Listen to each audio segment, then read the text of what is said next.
Halo teman-teman, jumpa lagi dengan saya Sular Oktaviani. Dan ini saya mau cerita kalau kemarin saya ambil pupuk dan saya tidak sendiri, saya dengan Suster Viana. Ini kami sudah tiba di tempat kami ngambil pupuk, daerah Sukoharjo. Kami bawa mobil pickup dan kami juga tidak sendiri dengan Mas Rudi supaya bisa ngangkat pupuk. Lalu ini kami menyapa bapak yang di sebelah sedang mempersiapkan lahan untuk ditanami cabai dan juga tomat. Ini istrinya dan ini Mas Rudi. Rupanya saya parkir mobilnya terlalu jauh, jadinya Mas Rudi ngangkati pupuknya terlalu jauh. Jadi akhirnya saya memutuskan untuk parkirnya lebih dekat ke pupuknya supaya mereka ketika naikkan pupuk ke dalam baknya tidak terlalu jauh. Dan ini kami sudah lagi di tempatnya, udah lebih dekat kan ya. Lalu kita lihat mereka. Oh ya, sebelumnya saya juga mau cerita kalau di sana itu banyak pohon coklat. Nah, tapi kecil-kecil karena katanya kurang hujan gitu. Jadi buahnya itu tidak maksimal. Ini mereka angkat pupuk dibantu mas-mas yang tadi ya. Jadi memang kalau di sini suasananya tuh masih kekeluargaan banget gitu. Siapa yang butuh pertolongan saling bantu. Ada 20 karung pupuk. Ini pupuk dari tai kambing ya, tapi udah kering ya. Jadi lalu ya, kemudian ini saya minta potong buah coklat, tapi ini ada kambing.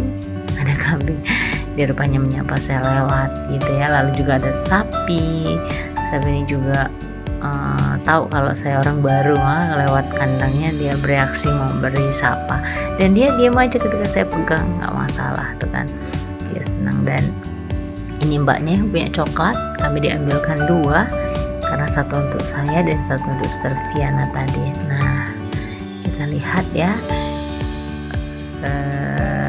teman-teman pasti juga udah pernah makan kan di rumah, pasti enak banget gitu kan ya. Apalagi kalau pas ketemu pohon yang buahnya tuh manis, rasanya enak banget. Nah, rupanya di sini tuh ada 2 sapi. Tadi tuh kelihatannya cuma 1, tapi ada 2 sapi, satu lagi di sebelahnya dan nah ini satu lagi. Kemudian kambingnya juga banyak ternyata, tidak hanya 2, di sebelah juga ada. Lalu kita akan eksekusi untuk makan coklat. Nah, ini saya bilang sama Suster Viana, kamu 1, saya juga 1 gitu. Lalu kebiasaan kami dulu kalau di rumah kan lalu langsung dipotong, langsung dihantamkan di benda gitu ya. Nah, ini sayangnya memang kemarin itu luarnya sih masih hijau, tapi ternyata dalamnya itu sudah matang banget gitu ya. Jadi kurang terlalu nikmat untuk saya karena seleranya saya sukanya yang masih rada mentah gitu, jadi enak. Dan ini Suster Viana juga berusaha sendiri, entah berapa kali dia mukul itu supaya bisa kebuka, gak terhitung. Dan ini nikmat sekali. Kami teringat masa kecil di rumah. Ketika di rumah dulu waktu kecil kami sering makan coklat itu ya di pohon di rumah kami masing-masing. Dan bapak tadi menawarkan kopi. Saya sebagai pencinta kopi pasti mau dong, Suster Viana. Saya godain, masa minum kopi ditiup-tiup, kata dia. Dan ini teman-teman, suasananya asri banget di sini tuh. Di desa masih banyak suara-suara hewan-hewan yang di pohon, suara burung, suara ayam gitu. Lalu dari sini kami menuju ke kebun kami yang di Kuncup. Nah, ini alat untuk ambil madu. Jadi kami kesini mau ambil madu dari lebah lanceng ya, dari lanceng. Lalu ini ada pohon vanili juga. Nah, ini kita lihat sarangnya. Jadi lebah lanceng ini menghisap bunga air mata pengantin. Nah, ini saya juga baru tahu kalau ternyata seperti ini gitu. Nah yang kecil-kecil itu teman-teman tuh, yang kecil-kecil itu rupanya kantong madunya. Jadi nanti diambil dari situ tuh kantong madu, itu kantong madu. Lalu lanceng-lancengnya ini kata Mas Rudi beberapa minggu yang lalu sudah dipanen, jadi tidak terlalu banyak. Nanti kita akan panen di yang sebelahnya ya. Ini Mas Rudi tunjukin caranya, dikupas sedikit lalu nanti disedot begitu tuh teman-teman. Kelihatan kan ya, yang fobia memang rasa geli-geli dikit gitu sih, karena bulat-bulat gitu ya. Nah ini Mas Rudi pakai perlengkapan supaya tidak disengat atau digigit lebah. Lalu ini jadi kantong-kantong tadi dilukai, kemudian disedot pakai mesin tadi, dan ini selangnya dimasukkan ya, kemudian disedot. Nah begini teman-teman, mungkin udah biasa lihat ya, tapi bagi saya ini baru pengalaman pertama kali. Pernah lihat tapi pengambil madu yang di hutan itu loh, yang sarangnya besar.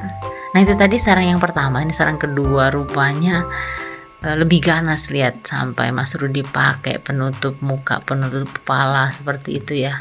Mungkin suatu ketika harus diusahakan supaya safety lagi, supaya tidak lanceng yang kecil-kecil itu tetap masuk ke kepala atau ke badan gitu, kan nanti bikin sakit kan. Nah ternyata ada yang sembunyi di sini, takut lanceng katanya. Takut kalau disengat. Lalu kemudian dia cerita gimana kalau kayak dibelikan kayak di luar negeri itu yang ada penutup muka, kepala, jadi tinggal di resleting kata dia. Terus ya dia berikan ide yang bagus gitu. Kemudian kita lihat hasilnya, ini satu tempat madu tadi ya, satu sarang tadi ya itu. Dan Suster Viana mencoba mencicipi madu pelan-pelan sekali dia ya, 1 sendok aja cukup kata dia, nanti kalau banyak-banyak nanti habis. Namanya mencicip itu kan sedikit ya, ini pelan-pelan. Nah jadi tekstur madunya itu warnanya itu kuning gitu, kuning bersih gitu ya.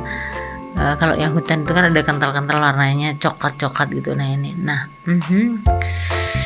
katanya nikmat sekali, manis banget kata dia kan.